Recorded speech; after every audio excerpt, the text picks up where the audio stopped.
নমস্কার। শ্রী শ্রী রামকৃষ্ণ কথামৃত। কলিকাতায় শ্রী ঈশ্বরচন্দ্র বিদ্যাসাগরের সঙ্গে শ্রীরামকৃষ্ণের মিলন। পঞ্চম পরিচ্ছেদ। শ্রীরামকৃষ্ণ: বিজ্ঞানী কেন ভক্তি লয়ে থাকে? এর উত্তর এই যে, আমি যায় না, সমাধি অবস্থায় যায় বটে, কিন্তু আবার এসে পড়ে। আর সাধারণ জীবের অহং যায় না। অশ্বত্থ গাছ কেটে দাও, আবার তারপর দিন ফিকরি বেরিয়েছে। সকলের হাস্য। জ্ঞান লাভের পরও আবার কোথা থেকে আমি এসে পড়ে। স্বপনে বাঘ দেখেছিলে, তারপর জাগলে তবুও তখন বুক দূর করছে। জীবের আমি লই যত যন্ত্রণা। গরু হাম্বা হাম্বা করে, তাই তো অত যন্ত্রণা। লাঙলে জোরে রোদ বৃষ্টি গায়ের উপর দিয়ে যায়, আবার কষাইয়ে কাটে, চামড়ায় জুতো হয়, ঝোল হয়, তখন খুব পেটে, তবুও নিস্তার নাই। শেষে নাড়ি ভুড়ি দিয়ে তাঁত তৈয়ার হয়, সেই তাঁতে ধনুরির যন্ত্র হয়। তখন আর আমি বলে না, তখন বলে তুহু তুহু, তুমি তুমি। যখন তুমি তুমি বলে, তখন নিস্তার। হে ঈশ্বর, আমি দাস, তুমি প্রভু, আমি ছেলে, তুমি মা। রাম জিজ্ঞাসা করলে হনুমান, তুমি আমায় কিভাবে দেখো? হনুমান বললে, রাম, যখন আমি বলে আমার বোধ থাকে, তখন দেখি তুমি পূর্ণ, আমি অংশ, তুমি প্রভু, আমি দাস। আর রাম, যখন তত্ত্বজ্ঞান হয়, তখন দেখি তুমিই আমি, আমিই তুমি। সেব্য সেবক ভাবি ভালো, আমি তো যাবার নয়, তবে থাক শালা দাস আমি হয়ে।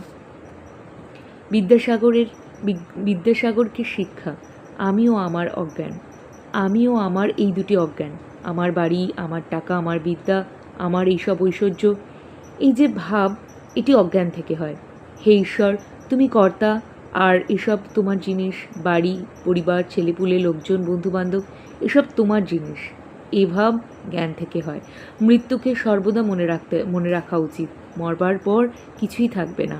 এখানে কতগুলি কর্ম করতে আসা, যেমন পাড়াগাঁয়ে বাড়ি, কলকাতায় কর্ম করতে আসা, বড় মানুষের বাগানের সরকার, বাগান যদি কেউ দেখতে আসে, তা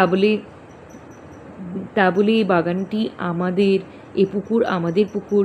কিন্তু কোনো দোষ দেখে বাবু যদি ছাড়িয়ে দেয়, তার আমের সিন্দুকটা লয়ে যাওয়ার যোগ্যতা থাকে না, দারোয়ানকে দিয়ে সিন্দুকটা পাঠিয়ে দেয়। হাস্য। ভগবান দুই কথায় হাসেন। কবিরাজ যখন রোগীর মাকে বলে, মা, ভয় কি, আমি তোমার ছেলেকে ভালো করে দিব, তখন একবার হাসেন।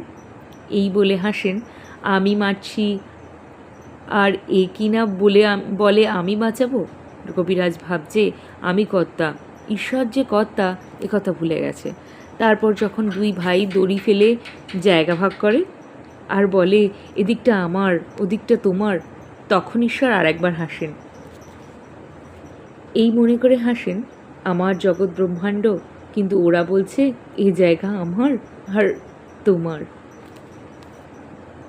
তাকে কি বিচার করে জানা যায়? তার দাস হয়ে, তার শরণাগত হয়ে তাকে ডাকো।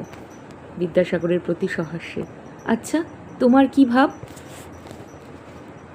বিদ্যাসাগর মৃদু মৃদু হাসিতেছেন, বলিতেছেন, আচ্ছা, সে কথা আপনাকে একলা একদিন বলবো।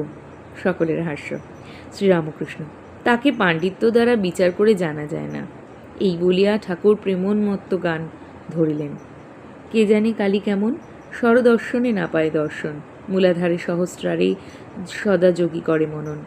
কালী পদ্মবনে হংসশনে হংসী রূপে করে রমণ, আত্মারামের আত্মাকালী প্রমাণ প্রণবের মতন।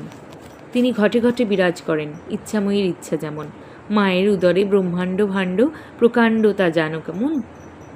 মহাকাল জেনেছেন কালীর মর্ম, অন্য কেবা জানে তেমন। প্রসাদ ভাসে, লোকে হাসে, সন্তরণে সিন্ধু তরণ। আমার মন বুঝেছে প্রাণ, প্রাণ বুঝে না, ধরবে শশী হই বামন। দেখলে কালীর উদরে ব্রহ্মাণ্ড ভাণ্ড প্রকাণ্ড, তা জানো কেমন? আর বলছে স্বরদর্শনে না পায় দর্শন, পাণ্ডিত্যে তাকে পাওয়া যায় না। বিশ্বাস আর ভক্তি চাই। বিশ্বাসের কত জোর শোনো। একজন লঙ্কা থেকে সমুদ্র পার হবে, বিভীষণ বললে, এই জিনিসটি কাপড়ের খুঁটে বেঁধে লও, তাহলে নির্বিঘ্নে চলে যাবে, জলের উপর দিয়ে চলে যেতে পারবে। কিন্তু খুলে দেখো না, খুলে দেখতে গেলেই ডুবে যাবে।